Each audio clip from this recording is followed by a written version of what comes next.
আজ আমি নিরামিষ লাউ ঘন্ট করে দেখাবো, যেটা খেতে অসাধারণ হয়। লাউ ঘন্ট হয়তো বিভিন্ন ভাবে রান্না করে খেয়েছেন, কিন্তু যদি একবার এইভাবে রান্না করে খান তো বারবার এইভাবে খেতে চাইবেন। এই ঘন্ট রান্না করতে লাগবে লাউ, যেটা একদম ঝিরিঝিরি করে আমি কেটে রেখেছি, আর লাগবে একটু মুগ ডাল, যেটা কিনা আগেই ভালো করে ধুয়ে জল ঝরিয়ে রেখেছি। দেখুন একদম ঝুরঝুরে আছে। এদিকে কড়াইতে একটু সামান্য জল দিয়ে লাউটাকে একটু ভাপিয়ে নেব, আর ভাপানোর সময় একটু নুন দিয়ে দেব। লাউটি 80% মতো সেদ্ধ করে নেব। এবারে একটা জায়গায় হলুদ গুঁড়ো, ধনে গুঁড়ো, জিরে গুঁড়ো, শুকনো লঙ্কা বাটা, এখানে শুকনো লঙ্কা গুঁড়ো দিতে পারেন, আমার কাছে নেই তাই আমি বেটে দিয়েছি, আদা বাটা, মৌরি বাটা, আর হচ্ছে এটা হিং বাটা। অ্যাকচুয়ালি হিং আমি গোটা হিং কিনি, মানে কি বলে চাকা হিং গুলো, যার জন্য ফোড়নে দিতে আমার একটু অসুবিধে হয়। তবে আমি এটা মশলার সাথে মিশিয়ে নেবো, আপনারা চাইলে ফোড়নে দিতে পারেন। হ্যাঁ, আর মৌরি বাটাটা কিন্তু অবশ্যই দেবেন, কেন কি মৌরি বাটাটাই, হিং আর মৌরি এই দুটো কিন্তু এই রান্নার টেস্ট আনবে। এইবারে একটু জল দিয়ে সব মশলাটা একসাথে মিশিয়ে রাখবো।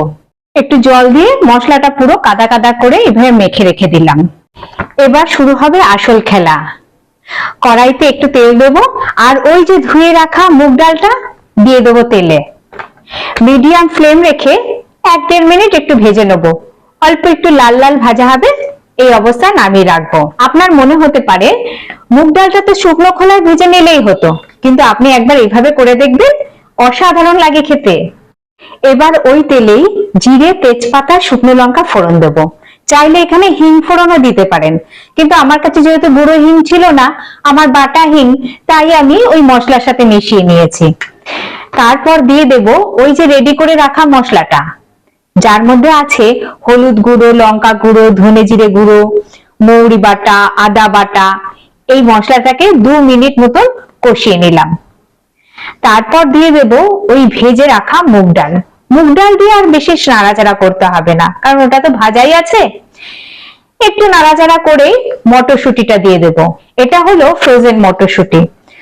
এটা যদি ফ্রোজেন মটরশুঁটি না হতো, তাহলে লাউ যে সেদ্ধ করেছি 80% মতো, ওইখানেই মটরশুঁটিটা দিয়ে সেদ্ধ করে নিতে হতো, কিন্তু এখানে ফ্রোজেন মটরশুঁটি, তাই এখানে আর প্রয়োজন হয়নি। আর এখানে মটরশুঁটিটাও অপশনাল, আপনারা চাইলে দিতেও পারেন, আবার নাও দিতে পারেন। এবার ভালো করে মিশিয়ে নেব মশলার সাথে। পরিমাণ মতো নুন দেব। মনে রাখতে হবে লাউয়ে কিন্তু নুন দেওয়া ছিল, আর লাউয়ের জল কিন্তু আমি ফেলে দেইনি, সুতরাং সেটা বুঝেই আপনারা নুন দেবেন। আর দিয়ে দেব একটু চিনি। তারপর দিয়ে দেব 1 কাপ পরিমাণ দুধ, আরো 1 কাপ পরিমাণ জল। একটু ফুটে উঠলে ঢাকা দিয়ে রান্না করব 5 মিনিট। মাঝে মাঝে 1-2 বার একটু নাড়িয়ে নিতে হবে। গ্যাসের ফ্লেম মিডিয়াম টু হাই রাখবো। শেষে 2টো কাঁচা লঙ্কা আর 1 চামচ ঘি দেব। একদম রেডি। দেখুন একদম মাখা মাখা হবে। এখানে ডাল বেশি গলে যাবে না, একটু দানা দানা মতন লাগবে, সেটা মুখে পড়লে বেশ ভালো লাগবে, অসাধারণ লাগবে খেতে। একবার ঘরে বানিয়ে আমাকে কমেন্ট করে জানান কেমন লাগলো।